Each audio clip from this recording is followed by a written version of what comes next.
Gaggia 为世界带来了 Crema。1938年9月5日，整个咖啡行业受到了颠覆性的冲击，一种名为 Crema 的物质首次从浓缩咖啡中出现。大家好，这里是 Wowa 的咖啡频道，今天我们就来聊聊 Crema 的创造者 Achille Gaggia 的故事。让我们把时间退回到1930年的意大利米兰 ，Achille Gaggia 正在自家的咖啡馆 Coffee Achille 为顾客制作咖啡。自从蒸汽压力浓缩咖啡机的普及，人们已经喝了快30年这种过萃咖啡。Achille 常调侃说，这种味道就像走进雾气弥漫的米兰一样。顾客对于这种一成不变的咖啡也开始感到厌倦，他觉得是时候做出一些改变了。于是 Gaggia 更加投入工作，并在咖啡店的仓库里开始研究咖啡机的改进。1936年 Achille 遇到了同样致力于改进咖啡萃取系统的 Antonio Romanes。Achille 结合两人的研究，并发明了 Antonio 系统。1938年进一步完善了这个系统，并提交了名为 Lampo 的专利，使用热水压力代替蒸汽，做出的咖啡竟然流出了美丽的金色液体，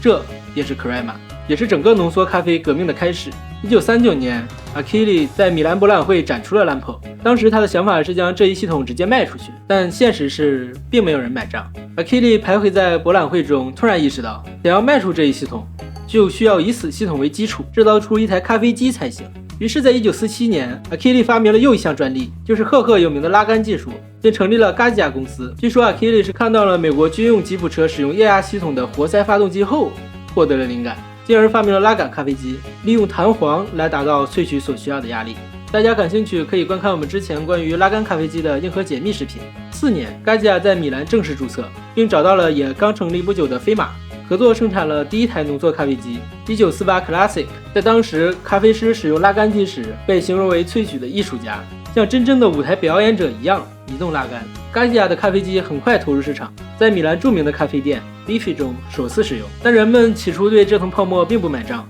甚至传统咖啡的拥护者称其为咖啡浮渣。但这并没有难倒 Achille， 他为这层泡沫取名为 Crema， 也就是咖啡油脂，并将此打造为卖点。很快咖啡店外就排满了长队，只为品尝一下这独特的咖啡油脂。这种带着油脂的咖啡很快便俘获了整个意大利。后来 Gaggia 生产了诸多型号的拉杆机，皆以优美的线条感为特点。此外 Achille 优秀的营销头脑给了他另一个想法，以咖啡机的背面作为和顾客交流的地方。他在这些机器的背面印上了 Crema caffè naturale funziona senza vapore， 意思是天然咖啡奶油无需蒸汽即可制作，并在广告牌上写着 Crema caffè di caffè naturale， 意思是天然的咖啡油脂。1946年由查尔斯维多执导的黑色电影《吉尔达》在戛纳电影节上首映，很快风靡整个欧洲。Achille 看过电影后被致命女郎的情节所吸引，并以此为灵感要做一台能如吉尔达一样风靡欧洲的家用咖啡机。于是6年后1952年 Gaggia 推出第一台同名的家用咖啡机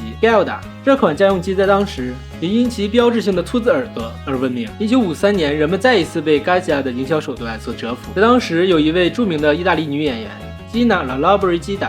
被称为是世界上最美丽的女人。她在伦敦开设了第一家浓缩咖啡店 Mocha Bar， 而使用的正是 Gaggia 的咖啡机。这家咖啡店很快便成为了年轻人的聚集地，甚至一天卖出1000多杯咖啡。而这种盛况在当时也被称作是英国咖啡革命。关于这个 Gina Lollobrigida， 如果大家之前看过关于圣马可的视频，一定会有印象，因为圣马可曾在1950年以 Lollobrigida 的名字设计过一款造型类似于小蛮腰的拉杆机，并赠送给了他。但是 Lollobrigida 开咖啡店用的却是 Gaggia 的咖啡机，这其中不由得有些耐人寻味。除了英国， Gaggia 还将浓缩咖啡文化传播到了非洲、美洲和澳大利亚。1957年推出的 Tipo America 进一步完善了杠杆系统，而后在这款咖啡机的基础上又推出了 Automatic 型号，给杠杆机增加了液压系统，使咖啡冲煮更为简单。时间来到1961年，飞马的161系统横空出世， Gaggia 似乎已预感到自己的时代终将结束。同年 Achille Gaggia 去世，公司的管理权移交给他的儿子 Carmelo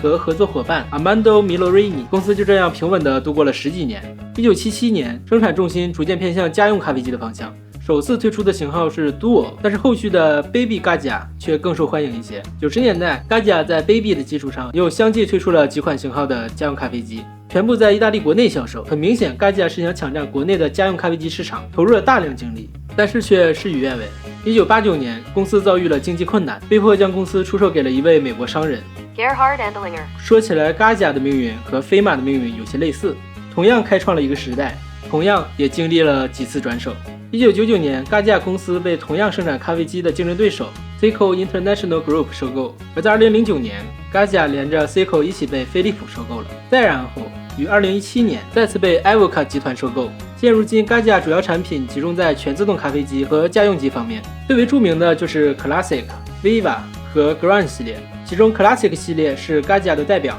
成为了家用机的典范之一。商用机方面也得到了长足的发展，只是没有家用机那样闻名。这些系列在市场中都很受欢迎，但是却唯独缺少了其最为经典的拉杆机。大家知道这是为什么吗？欢迎评论区留言讨论，我们下期视频见，